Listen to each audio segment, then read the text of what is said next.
په جنوب ختیځ زون کې د سرې میاشتې ټولنې مسؤل وایي دغه بېوزله کورنۍ د دوی د همکارانو له لوري له وړاندې په مرکز کرنه او یحیی خیل ولسوالۍ کې په شفاف ډول په نښه شوي چې هرې کورنۍ ته به 100 کیلوګرامه اوړه ورکړي. په دې کې هر یو کورنۍ دپاره 100 کیلو اوړه دي، 100 کیلو اوړه دي د هرې کورنۍ دپاره.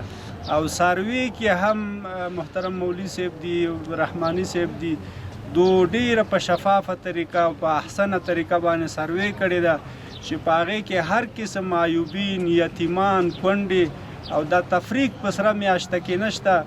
په ورته مهال د دغه مرستو ترلاسه کوونکي په یاده مرسته خوښ دي او وایي د کار او روزګار د نشتون له امله یې د ناچارۍ ژوند په دغه ډول مرستو روان دی. دوی له نورو خیریه بنسټونو هم غواړي چې د ناچاره خلکو لاسنیوی دې وکړي.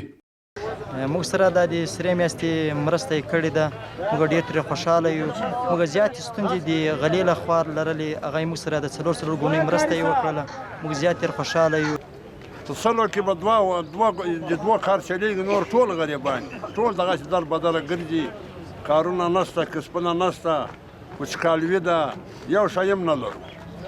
نو موږ سره چې مرستې وشي موږ به ډېر خوشحاله یو.